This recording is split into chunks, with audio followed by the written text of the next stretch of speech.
Olá, eu sou Ana Cláudia Andrade. A partir de agora eu te convido a se conectar com a gente. Está no ar o Conexões Fortaleza. E hoje nós vamos falar sobre a realidade das favelas. Pois é, sobre um movimento que veio para transformar vidas e realidades de pessoas que vivem neste tipo de área urbana. E para conversar com a gente está aqui o Francisco Wilton, mais conhecido como Pequeno, presidente da CUFA Ceará. É como todo mundo conhece lá dentro da comunidade, é o Pequeno que vai lá, que tenta resolver os problemas, né, Pequeno? Obrigada pela sua participação. Seja bem-vindo a Conexões. Eu que agradeço, estamos aqui à disposição, sempre que me convidar, a gente está aqui para ouvir. Ah, legal. Pequeno, primeiro de tudo, vamos explicar para quem está em casa o que é a CUFA, Central Única das Favelas, que movimento é esse? Que tipo de movimentação vocês fazem lá dentro das comunidades? Como é que é o trabalho de vocês? A CUFA, ela se desenvolve pelos próprios moradores, né, pelas próprias pessoas que estão impacientes com problemas, com questões dentro das favelas, com questão de direito, questão de moradia, com questão do esporte. E a gente se reúne, a gente se encontra e busca soluções a partir daquilo que nos incomoda dentro desses territórios. A CUFA nasceu no Rio de Janeiro, um movimento que nasceu muito forte lá, foi para São Paulo e depois veio para o Ceará, é isso? Faz tempo então, né? A CUFA ela já tem quase 30 anos, né? Ela surgiu debaixo de um viaduto em Madureira, no Rio de Janeiro, né? Criado lá pelo Celso Ataíde e pelo rapper MV Bill. E aí, pós-Rio, aí São Paulo foi o segundo estado a aderir à CUFA, né? Com algumas pessoas, algumas lideranças que tinha lá. E aí em 2003, 2004, 2002, o Celso Ataíde, ele aliciava, né? Ficava chamando nós para assim, tem que ser CUFA, porque nós era do movimento hip hop, né? E o movimento hip hop revolucionário, que era o MCR. Então a gente tinha os 4 elementos, rap, break, grafite e DJ. E sendo que a CUFA, ela discutia para as outras vertentes dentro das comunidades, dentro das favelas, que não se limitava somente ao hip hop, né? Tinha o esporte, o empreendedorismo, outro tipo de cultura, a música. E aí o Celso acabou convencendo nós e a partir de 2003, 2004 a gente passou a ser Central Única das Favelas. Então já tinha uma relação entre vocês. Já. Como é que era isso? Era uma amizade? Como é que nasceu essa amizade? Nós já tínhamos a relação. Aqui o Preto Zezé, ele sempre foi um cara do movimento hip hop muito forte, né? De dialogar, e sempre a gente estava no sul e no sudeste fazendo isso. Então as pessoas sabiam do trabalho que a gente desenvolvia aqui. Porém, a gente se limitava somente ao movimento hip hop, a esses 4 elementos. E o Zezé, né, algumas pessoas nossas também, sempre se caracterizaram por uma presença forte com liderança, né?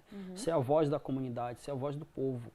E aí, numa das vindas que o Celso veio aqui no Ceará, ele convidou, fez um convite oficial para o Zezé, né, ser uma das lideranças da CUFA. E aí ele tem um olhar, como se fosse um olhar de um observador técnico. Ele vê um menino bom ali que pode que pode jogar na seleção, jogar no time bom. Ele teve esse olhar para com o Zezé. E aí o Zezé acabou se convencendo com ele e disse, olha, a partir de tal dia, tal data, a gente deixará de ser movimento hip hop, vamos ser CUFA, porque o diálogo é maior, as convenções é outra. E na verdade também a gente tinha uma briga, né? A gente tinha uma briga com o Celso Ataíde porque ele tratava o hip hop como mercadologia, como mercado, como negócio, e a gente era do movimento hip hop mais revolucionário. Então a gente achava que o Celso estava querendo vender o movimento hip hop, negociar o movimento, né, negociar o rap, o break, o grafite, o DJ. E na verdade era o caminho, Ele porque já tinha uma visão já tinha uma visão, né? porque na verdade sempre colocaram para nós que a gente sempre desenvolveu um trabalho social, que nós tínhamos que ser inimigo do dinheiro. E não tem como você desenvolver um trabalho, um projeto dentro do seu território, né, criar perspectiva, criar oportunidade sem dinheiro, não tem como, né, você fazer isso. E aí você faz uma revolução enorme, você vai participar, vai para debate, não sei o quê, mas quando você ia para casa a situação era aquela mesma, você não queria saber de escola, você não queria saber estudar, queria fazer revolução dentro do seu território, né, mostrar aquilo que você queria, que você acreditava que fosse para desenvolver. Nós era contra a ALCA, nós era contra não sei o quê, isso, aquilo. Foi bom, muito bom essas formações, porque dentro dos movimentos populares hoje, pouco se vê essas formações de lideranças, né? Foi muito bom, mas a gente viu uma outra perspectiva dentro de um olhar mais horizontal, assim, a partir desse convite do Celso e a partir do que a CUFA já se propõe a fazer. E como é que foi para vocês, Pequeno, vocês enquanto liderança, tendo que ter essa visão mais horizontalizada, né?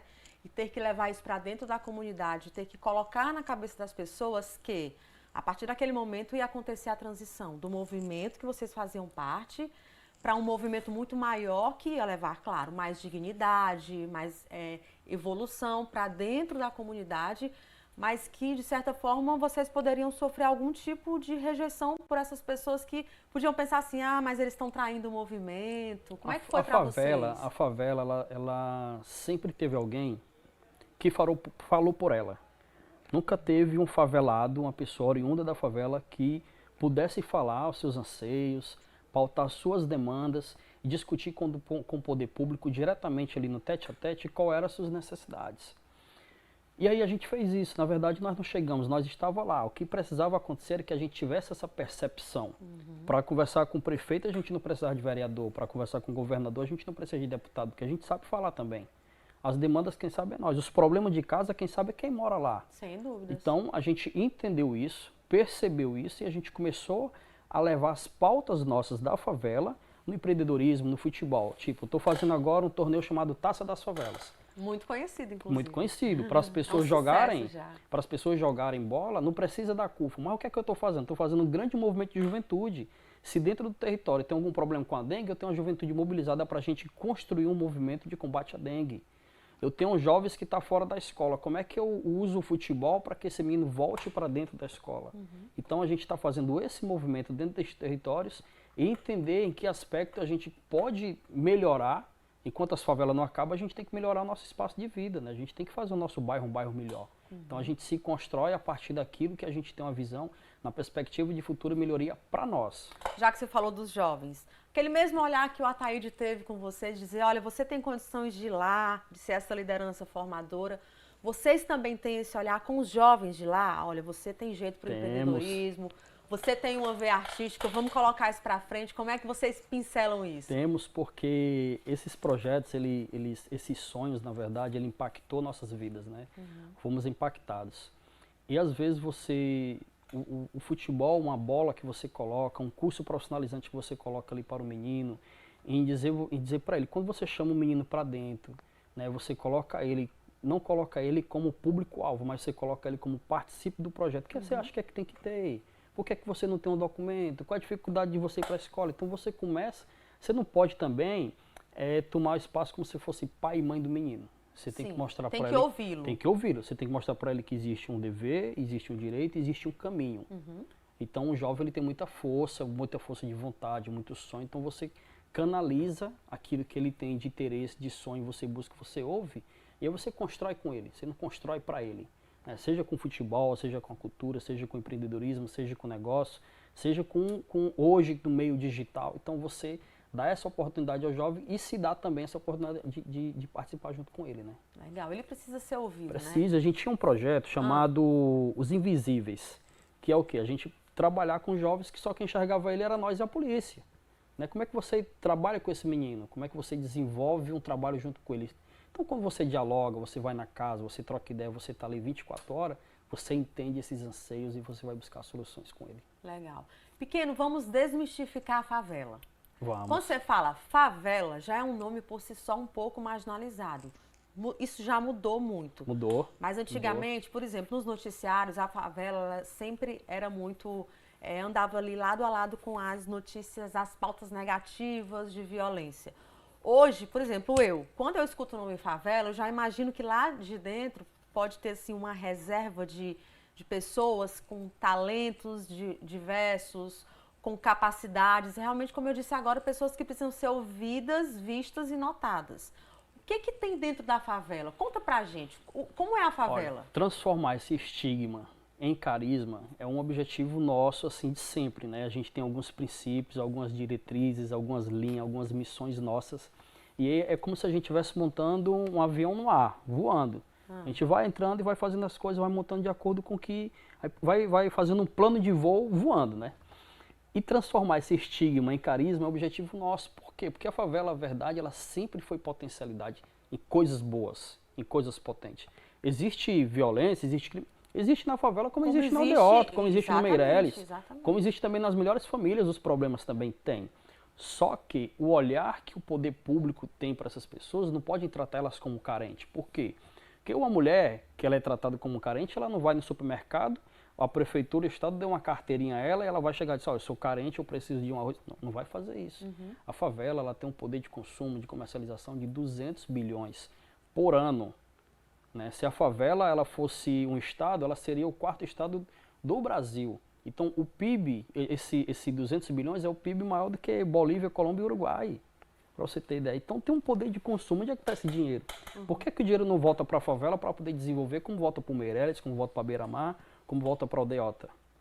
Você tem posto de saúde que não funciona, que as pessoas estão agora lá, as pessoas tem um grupo que foi criado como se fosse um porta-voz da favela para o poder público, para poder levar essas demandas, porque às vezes o poder público não acompanha o que está acontecendo lá, não sabe que existe ali as demandas a ser resolvidas, mas não sabe qual é a dimensão. Então faz isso, esse diálogo, essa interface entre o poder público e quem precisa ser ajudado. Sim. Então a favela tem um potencial. Você viu na pandemia, tudo parado, mas quem estava entregando as comidas do iFood, quem estava entregando os serviços de home office, quem estava no posto de combustível abastecendo os carros, quem era o motorista de ônibus. Né? A gente até discutiu uma época que quando começaram a distribuir as vacinas, era para quem estava na linha de frente, nos serviços essenciais. Só que dentro dos hospitais, o camareiro, o porteiro, o vigia, que estava como serviço essencial lá também, eles não eram considerados como serviço essencial para poder ser vacinados. Mas estavam se arriscando tanto quanto os médicos, os enfermeiros que estavam na linha de frente. E não faltavam, E não faltavam de forma alguma. Então, ter esse olhar, essa percepção para esse público, é trazer esse público para poder participar também disso e ouvi-los, atendê-los e resolver esses problemas que tem. Existe um traço da gestão do prefeito Sarto que é justamente ter pessoas estrategicamente posicionadas dentro das comunidades, dentro da favela, para que essa comunicação ela realmente aconteça. Como é que hoje é a comunicação da CUFA com a Prefeitura de Fortaleza? É maravilhosa, a gente tem uma abertura, a gente liga tanto para prefeito como para a secretária, eles atendem nossas demandas, entende, né? Montamos, pós-pandemia, a gente montou uma sede nossa na CUFA, no Barroso, na verdade, a nossa sede da CUFA, que vai ser uma escola de liderança, de formação de lideranças. É um prédio que vai ter o apoio total da prefeitura, o prefeito já sinalizou que quer ir lá, que quer conhecer o nosso espaço, que quer entender e de repente criar esses espaços em vários outros espaços dentro do território de Fortaleza, para que essas demandas e esses problemas eles sejam levados ao poder público e seja ali solucionado com a própria favela, com a própria comunidade, com as próprias pessoas. Seja vaga na creche, seja vaga no posto de saúde, né, seja uma rua que precisa de um asfalto, de um sanear, coisas imediatas. Né? Nós, de favela, nós de comunidade, como as pessoas gostam de dizer, os nossos anseios, os nossos problemas têm que ser resolvidos imediatamente. Né? Porque é um problema na Palmeiras, é o mesmo problema no Barroso, é o mesmo problema no Lagamar, é o mesmo problema no Quintino Cunha, e assim você vai.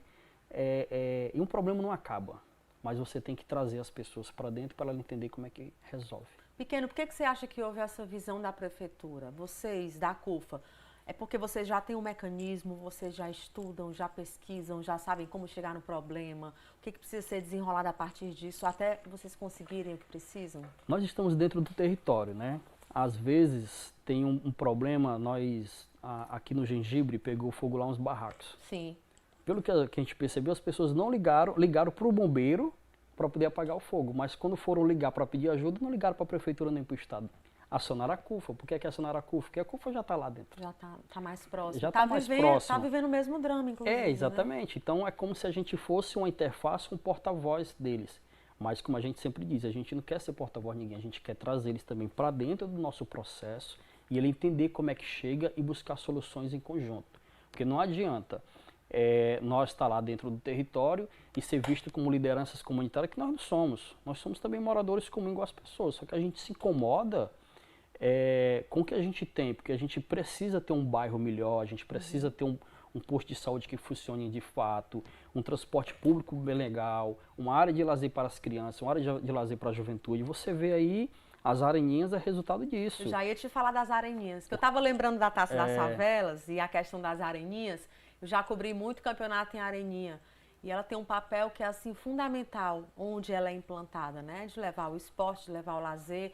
Mas, por exemplo, eu fiz matéria uma vez com um cadeirante que ele disse que não tinha onde andar na cadeira de rodas dele passear na rua dele e agora ele dava esse passeio em torno da Areninha.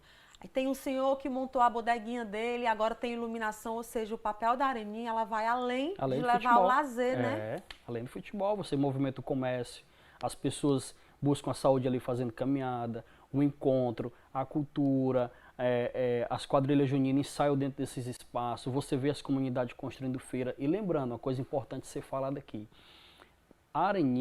as Areninhas foi um ponto inicial de um trabalho que a CUFA fez aqui no Campo do América, né? Que era que o campo ia ser leiloado, a associação né? A associação convidou a CUFA para poder brigar, fomos a Brasília e discutimos lá que a área. Na verdade, a gente não discutiu o campo de futebol para o território. Nós discutimos que a comunidade ela tinha direito à cidade também. Porque ali ia ser uma especulação imobiliária, construir um prédio, e a única área de lazer que tinha para a comunidade ia ser transformado nisso e ia ficar sem lazer. Vocês queriam simplesmente que o campo fosse mantido, o espaço continuasse, mantido. Né?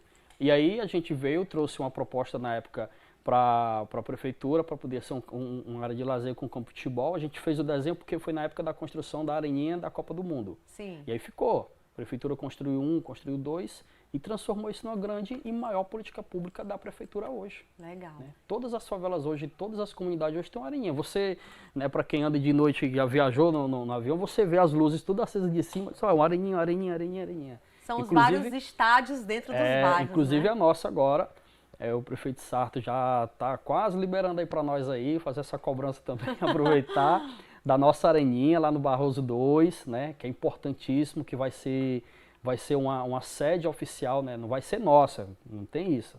É uma areninha que não é da CUFA, uma areninha que é da comunidade, mas vai ser uma sede nossa ali para a gente estar colocando as nossas atividades da Taça das Favelas. Vamos falar da Taça das Favelas, então, que foi lançada em abril e que já começa agora em setembro. Está tudo pronto, Pequeno? Está tudo pronto. Lançamos, quantas equipes? Só em Fortaleza são quase 500 times inscritos. Meu Deus é muita favela. Né? Então fizemos uma seletiva agora, recente. É tipo assim, Bom Jardim tem 4 times, 4 se enfrentam, escolhe um para ver quem que vai participar da Taça das Favelas. Ou monta uma seleção. Não é por time, é por bairro, é por favela para a gente identificar e tal. E aí chegamos a um número agora de 48 times, nessa seletiva toda que já fizemos, e agora vamos começar a etapa municipal oficial. Depois disso, aí a final da Taça da Favela vai ser no PV, muito interessante, que a gente vai levar esses meninos para dentro do estádio. Muitos desses meninos nunca foram assistir um jogo, né, no PV, não conhecem, já ouviu falar no Presidente Vargas como palco do Fortaleza do Ceará ou do Ferroviário, mas nunca foram. Então a gente vai fazer a final lá. Após essa final, a gente vai tirar uma seleção, o técnico do time campeão, ele se torna o técnico da seleção, monta uma seleção para ir para São Paulo em janeiro, participar da grande competição nacional, representar o Ceará. Que legal, gente. Nas areninhas, a gente se depara muito com a realidade do cara que é muito talentoso, que um dia teve a chance de ser um jogador de futebol profissional e que não conseguiu. Os motivos são variados, né? Tem várias histórias. Mas que ele se realiza quando ele entra num campeonato como esse. É o momento dele reviver aquele sonho que ele tinha desde criança. E, claro, também de meninos, né? Porque são várias categorias, de meninos que têm o sonho de ser jogador de futebol que não desistiram ainda. Então, são realidades que se encontram dos que já foram profissionais um dia e que não continuaram na carreira, e os que sonham em um dia serem profissionais e estão ali brigando pela chance, porque da competição da prefeitura, a prefeitura também já teve uma competição como essa, saíram meninos para participar de campeonatos pelos grandes clubes daqui. Ou seja, de certa forma, Pequeno, são talentos que foram tirados ali da favela, que foram reconhecidos na favela e que tiveram uma oportunidade através de uma competição, né? É isso. O nosso objetivo também, como com certeza é o objetivo da prefeitura, quando faz a Copa Arena, né, a gente faz a Taça das Favelas, não é descobrir talentos, novos jogadores, novos Neymar, novos Ronaldinho, não é. Na verdade, é desenvolver um trabalho e levar o esporte a esses meninos.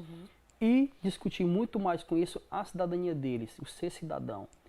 Se sair um atleta profissional, é resultado do trabalho. Patrick de Paula, que hoje está jogando no Botafogo, é resultado da Taça das Favelas, como os outros atletas. Levamos consequência. É consequência, né? levamos, dos 18 atletas que nós levamos para São Paulo, 16 estão com contrato, estão jogando Fortaleza, Ceará, CRB, Bahia, Vitória. Então é resultado, dá certo. Ao mesmo tempo que a gente está fazendo isso, hoje quem está atuando na organização de receber documento, de verificar a inscrição de menino, de fazer uma arte ali de design gráfico, são jovens que jogaram Taça das Favelas, né, e hoje são voluntários da CUFA fazendo esse trabalho. Que legal. Então são deles para eles, aquilo que a gente faz. Eu não quero fazer tratar os meninos como público-alvo, quero trazer eles como principal participante do processo. E principalmente as mulheres, ocupar esse espaço e desenvolver muito mais o futebol. Os meninos eu consigo fazer uma seletiva de saber quem participa da Taça da Favelas. As meninas a gente não faz. Eu tenho menina, a gente tem um exemplo que o pai é o técnico, aí é jogar a mãe e a filha no mesmo time. Então o futebol feminino está cada vez mais aumentando essa participação, tomando conta do espaço, jogando bola, mostrando que a mulher, né, o futebol feminino, ele consegue evoluir muito grande. Então precisa de nós também, desses agentes, né? A gente tem que entender que nós somos parte desse processo, parte dessa construção, desses sonhos, dessa realidade. E o futebol feminino a gente tem muito ajudado também. Legal. Mas olha, gente, na favela não tem só esporte, não. Não, tem não. Agora eu quero que você fale de outro evento que também está para acontecer, que também vai servir muito para vocês colocarem para fora tudo de positivo que tem na favela, todos esses talentos, tudo que é produzido lá dentro que precisa ser conhecido por quem está do lado de fora. Vamos produzir um evento chamado Expo Favela, que é uma exposição do que a favela consegue desenvolver, né, na área do empreendedorismo, na área da tecnologia social, empregabilidade, e colocar esses produtores para conversar com o asfalto. Que é um asfalto? Grandes empresários, bancários, pessoas que conseguem ali fazer um aporte financeiro, tratar as pessoas como sócio e buscar soluções e dar oportunidade a essas pessoas. Então a gente vai realizar em outubro, dia 27 e 28 de outubro, o Expo Favela. Se vocês vão realizar é porque já houve uma abertura do asfalto, como você disse, né? Já, sempre. Existe o interesse deles de ir lá dentro, de pensar essas pessoas, de trazer para perto deles? Como Existe, é que é a as pessoas relação? perguntam. Na verdade, é assim, olha, como é que é desenvolvido o comércio gastronômico dentro da favela? A gente fala de uma experiência. Como é que é desenvolvido games dentro da favela? A gente fala de uma experiência. Como é que é desenvolvido com tantos talentos que tem no futebol? Será que a favela não consegue montar uma agência de captador de atletas para apresentar para os times? Então a gente deixou de falar dessas experiências. Vamos pegar o que essas favelas têm, que está assim desenvolvido, e vamos colocar com essas pessoas que sempre perguntaram. Entendi. Para poder dialogar. Então você está trazendo aí do Abílio Diniz, a Luísa Trajano, a Djamila, a Luciano Huck, Silvia Almeida, então várias outras pessoas que têm um potencial que conseguem e vão ajudar a esses pequenos comerciantes, esses pequenos empreendedores a tocar seus negócios. Pequeno, a gente vê hoje a favela em clipes, hoje não, né, mas já está com tempo, mas hoje a gente vê bem mais a favela nos clipes musicais de artistas consagrados. A gente vê favela na camisa, estampado na camisa, às vezes de uma pessoa que nem é um favelado. O termo favelado, ele passou a ter uma outra conotação. Quem vive na favela fala com orgulho, eu sou um favelado. A favela hoje está nos discos, está na música, ou seja, a favela virou uma marca. Como é que é isso para vocês? Tem um lado positivo e um lado negativo? Ou vocês já entendem isso como algo muito positivo e que vocês precisam realmente aproveitar? Não, tem que ser visto, porque assim, isso também foi uma força que a CUFA, né, construiu muito tempo, e outras personalidades, né, de cultura popular. E você tem esses caras do samba que sempre cantaram favela, são de favela. Muitos jogadores de futebol são de favela, né? E eles sempre levaram isso. Você lembra do Cafu erguendo a taça, sim, de grande campeão, Irene. Jardim Irene, colocando lá, lembrando que o Cafu é nosso padrinho da Taça das Favelas. Né? No ano passado ele esteve conosco, com o Sarta aí quase jogando a bolinha junto ali, mas deu certo. É um favelado. É um favelado. Então é trazer isso e mostrar com orgulho, porque você não pode esconder as origens de onde você veio. Sem Muito dúvidas. tempo nós fizemos isso. Quantos currículos eu entreguei que eu disse, ó, não moro no Barroso, eu moro no Passaré. Eu não moro nas quadras, eu moro na O pessoal Aldeota. sempre dá esse jeitinho A de... gente tinha vergonha de dizer de onde a gente, né? E o processo que a gente teve, o entendimento, os estudos, as conversas, o diálogo que a gente teve com as pessoas, a gente foi entender que era importante de dizer para elas de onde a gente veio, porque a favela, ela tem uma capacidade de resiliência muito grande. Tem uns sonhos que elas têm que ser alcançados. Tem seus objetivos que ela tem que ser almejados, né? Então, é um potencial enorme. Você tem que olhar para a favela como potencial, né? Seja no comércio, no futebol, no desenvolvimento. Você vai lá uma noite dessa, escolhe uma favela, você vê lá as ruas cheias de criança brincando, correndo e tal. Tem essa violência? Tem, é fora parte, mas é 10% daquilo, entendeu? Do que dentro da favela que tem de bom. Então, se você tem hoje a favela na música, em clipes, no futebol, na gastronomia, nesses espaços, ocupando a TV, ocupando tudo, é porque lá atrás alguém falou que a favela tem que ser lembrada. E assim, manter o nome favela ainda é lembrar que é preciso ter um olhar mais sentimental, romantizado para dentro desses espaços, porque as pessoas elas precisam ser vistas para poder serem lembradas. Muito bem, pequeno. Olha, parabéns, viu? Você é lá do Barroso, né? Barroso 2, ali, Barroso. Castelão, Eu Passaré. nasci e me criei na Aerolândia. Eu não sou uma favelada, sou? Rapaz, se eu for também não tem problema nenhum. Aí outro dia assim, depende onde ia morar. Se for na rua do Piloto, se for mais assim, né, dá para se identificar. Eu conheço tudo. Olha, se você mora na favela, diga com orgulho, eu sou um favelado. O pequeno, ele trouxe hoje aqui um pouco desse universo que às vezes a gente não conhece muito e às vezes algumas pessoas têm medo de conhecer. É como ele disse, a violência está em todo canto e os talentos também estão em todos os lugares e no caso das favelas estão lá escondidos, né? Exatamente. E precisam ser vistos. Diz aí para o pessoal de casa, Instagram, site, telefone, alguma coisa. Vocês contam com o apoio de pessoas? Só falar de uma campanha. Estamos nessa campanha Vamos agora. lá. O seu pezinho virou pezão. É uma campanha que a gente está fazendo agora para arrecadar calçados infantis novos e usados, mas usados naquele bom estado que dá para usar mais uns 2 anos ainda.